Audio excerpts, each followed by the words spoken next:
Sri Muhammad Hamid Ansari, Vice President of India, Prime Minister Sri Narendra Modi, former Prime Minister Sri H.D. Deve Gowda, Srimati Sumitra Mahajan, Speaker Lok Sabha, Sri Arun Jaitley, Finance Minister, India, Union Ministers, Members of Parliament, distinguished guests, ladies and gentlemen.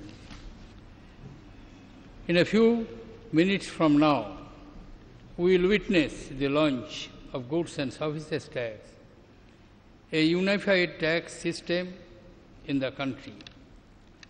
This historic moment is the culmination of a 14-year-long journey which began in December 2002 when the Calcutta Task Force on Indirect Taxes suggested a comprehensive goods and service tax based on the value-added tax principle. The proposal to introduce the GST was first mooted in the budget speech for the financial year 2006-07. Since the proposal involved restructuring and reform of not only the indirect taxes levied by the centre but also the states, the responsibility of preparing a design and plan of action for the implementation of GST was assigned to the empowered committee of state finance ministers, which had been formed earlier for the implementation of the value-added tax. The empowered committee released the first discussion paper on goods and service tax in November 2009. Friends, ladies and gentlemen, the introduction of GST is a momentous event for the nation. It is also a moment of some satisfaction for me personally, because as Finance Minister, I had introduced the Constitution Amendment Bill on 22nd March 2011. I was closely involved in the design and implementation and the occasion to meet the empowered committee of state finance ministers formally and informally as many as 16 times. I also met the chief ministers of Gujarat, Bihar, Andhra Pradesh and Maharashtra a number of times, and I have a vivid recollection of those meetings and the various matters that were raised, given the magnitude of the task which spans constitutional, legal, economic and administrative spheres. It was not a surprise that there were many contentious issues.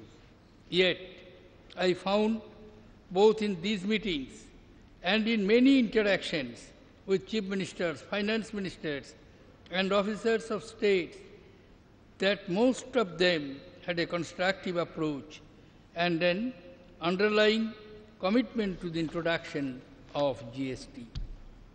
I therefore remained confident that GST was a matter of time and it would eventually be implemented. My confidence stood justified when on the 8th September of 2016, after the bill was passed by both the houses of parliament and more than 50% of state legislatures, I had the privilege of giving assent to the Constitution 101st Amendment Act.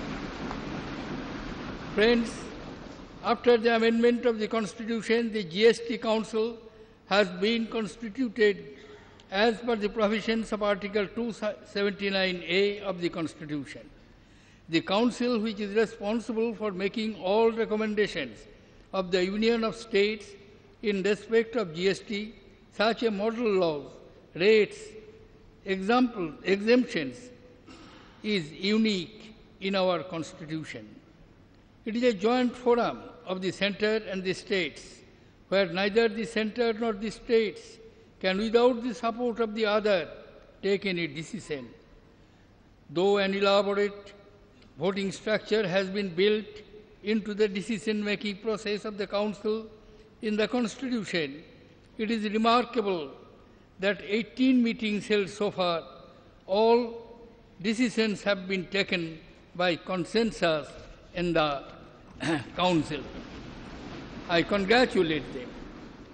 There were apprehensions whether the task of fixing rates for thousands of items could be accomplished by the GST Council, given the wide variations across states.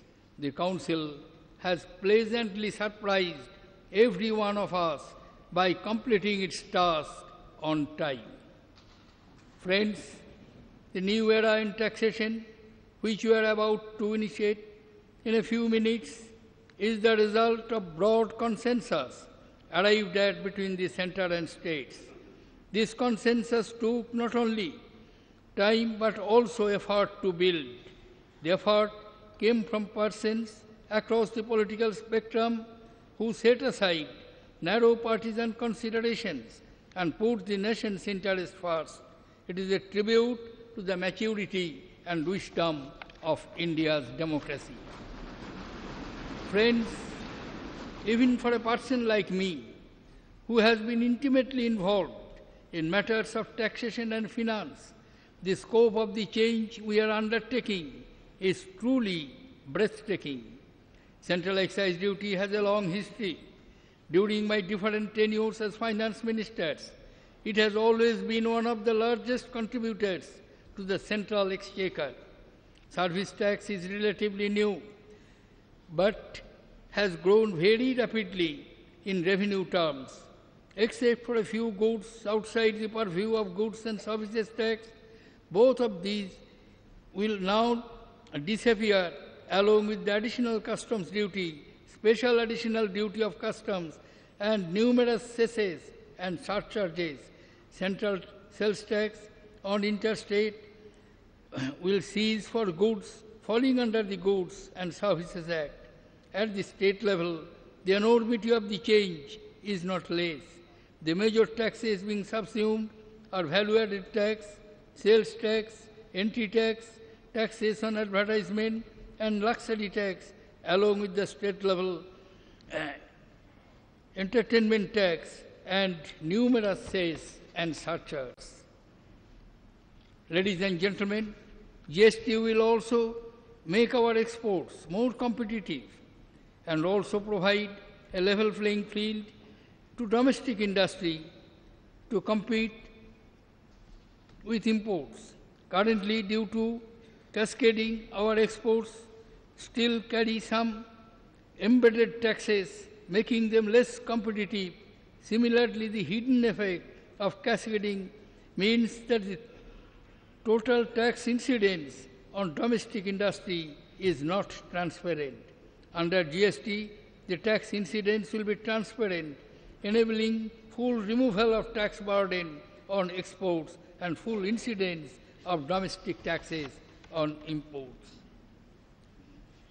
Ladies and gentlemen, I am told that GST will be administered through a modern world-class information technology system. I recall that in July 2010, I had set up an empowered group of development of IT systems required for the GST regime under the chairmanship of Sri Nandan Nilekani. Subsequently, in April 2012, a special purpose vehicle, GST network, was approved for creation by the government for GST implementation. This was to ensure that we have no time, and as and when the legislative framework is in position, the technical infrastructure should be ready to take forward GST. I am told that a key feature of the system is that buyers will get credit of tax paid on inputs only when the seller has actually paid taxes to the government. This creates a strong incentive for buyers to deal with the honest and compliant sellers who pay their dues. Friends, GST is a disruptive change, no doubt. It is similar to the introduction of the VAT when there was initial resistance. When a change of the magnitude is undertaken, however positive it may be, there are bound to be some teething troubles and difficulties in the initial stage. We will have to solve these with understanding and speed to ensure that it does not impact the growth momentum of the economy. Success of such major change always depends on their effective implementation in the months to come. Based on the experience of actual implementation, the GST Council and the central and state government should continuously review the design and make improvements in the same constructive spirit as it has been displayed till now. In conclusion, I would like to express my deep appreciation for all those who made tremendous efforts to make this path-breaking legislation. Thank you. Jai Hind.